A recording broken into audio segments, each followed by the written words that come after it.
अस्सलाम वालेकुम दोस्तों। सच का विद काशिफ मियों के साथ मैं हाजिर हूँ। उन्हें दो ऐसे मुकदमात याद करवाना चाहता हूँ जो मुसलसल इल्तवा के शिकार हो रहे हैं। दोस्तों, एक तो है जिस वो जो साबिक वो जो थे जस्टिस शौकत सिद्दीकी साहब थे, उनका मामला बहुत अरसे से पेंडिंग है। और एक और अहम मुकदमा जो कि अवामी मफाद का भी है, 40,000 PTCL के पेंशनर्स हैं, उनका मुकदमा गुज़श्ता 8 साल से इल्तवा का शिकार हुआ है। ये इल्तवा का ऐसा नहीं है कि उनका फैसला नहीं हो रहा, उन बेचारे बुजुर्ग लोगों के हक में फैसला भी हो चुका है, लेकिन उस फैसले पर अमल दरामद करने के लिए कोई तैयार नहीं है। और सुप्रीम कोर्ट के 4 चीफ जस्टिस साकिब निसार साहब, फिर उसके बाद खोसा साहब आए, फिर उसके बाद गुलजार साहब आए, और फिर अभी ये बंदयाल साहब गए हैं। ये सब के सब इन्होंने किसी ने भी उस पर कोई पेशरफ्त करने की कोशिश नहीं की। दोस्तों, इसके बाद अब मैं उन बुजुर्ग पेंशनर्स की तरफ आता हूँ। इन बुजुर्ग पेंशनर्स का केस बहुत ही दिलचस्प है।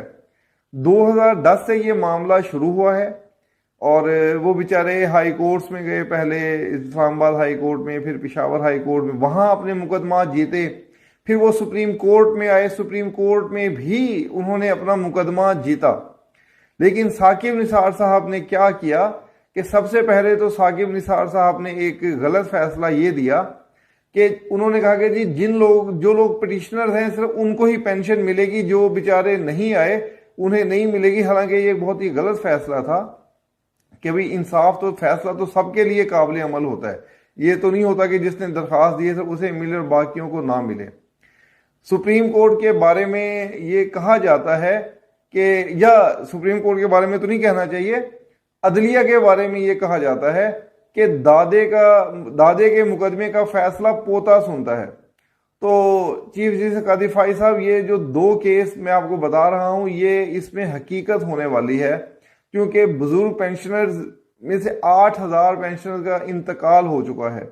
वो बेचारे इसी आस में इस दुनिया से गुजर गए कि उनके हक उन्हें इंसाफ मिलेगा या कोई अदलिया उनको इंसाफ देगी, लेकिन कहीं से उनको सुनवाई नहीं हो रही। और अब जो बाकी बचे हैं वो भी राह तक रहे हैं। तो मैं आपको बता रहा था कि जो है साकिब निसार साहब ने क्या किया, एक तो उन्होंने ये एक धांधली करने की कोशिश की कि हजारों पेंशनर में से उन्होंने तकरीबन कोई 350 लोग थे जिन्होंने दरख्वास्त दी थी कि जी सर इनको ही मिलेगा, बाकियों को नहीं मिलेगा, उनको फिर भेज दिया उन्होंने। अब वो बुजुर्ग पेंशनर जो बाकी बचे हैं वो भी दोबारा उन्होंने हाई कोर्ट में गए, फिर वहां से केस जीता, फिर वो सुप्रीम कोर्ट में आए। अब उनके फैसले पर अमल दरामद नहीं हो रहा। वो महकमे में जाते हैं तो उन्हें वहां भी नहीं मिलता, हुकूमत भी उन्हें उस तरह से पेंशन में इंक्रीमेंट वगैरह नहीं दे रही कि वो कर सकें। अभी उन्होंने एक खत भी लिखा है, जिसे खुला खत कहते हैं, अखबारों में वो छपा भी है। उन्होंने चीफ जस्टिस काजी फायद ईसा साहब से इल्तमास की है, दरख्वास्त की है कि उनके मुकदमे का फैसले पर अमल दरामद करवाया जाए।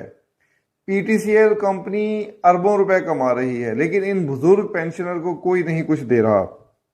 तो मैं पुरजोर अपील करना चाहूँगा और मैं ये दरख्वास्त करना चाहूँगा ये काजी फायद ईसा साहब से कि जी आप इन बुजुर्गों की सुने। ये इस उम्र में ना वो बेचारे अपने बच्चों से पैसे मांग सकते हैं, अपने अखराजात के लिए शर्मिंदगी होती है ना इस उम्र में आके। वो खुद भी बुजुर्ग हैं, उन्हें भी अंदाजा होगा कि इस उम्र में क्या हालत होती है बंदे की।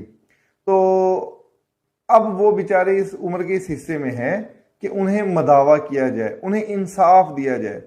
तो मैं ये बुजुर्ग पेंशनर्स के लिए ही, आज उनके हक के लिए ही आवाज़ उठाने का मैंने सोचा था। तो कई बार वो एहतजाज कर रहे हैं, वो पार्लियामेंट के बाहर भी जाके करते हैं, सड़कों पे भी करते हैं, अदालतों में भी जाते हैं, लेकिन कहीं से उन्हें सुनवाई नहीं हो रही। तो अगर काजी फायद ईसा साहब इन बुजुर्गों की दर्दमंदाना अपील सुन लें और उन्हें इंसाफ दिलवा दें, तो यकीन करें उनकी जहनी उन्हें इतना सुकून हासिल होगा कि शायद ही वो किसी और काम से उन्हें हो सके।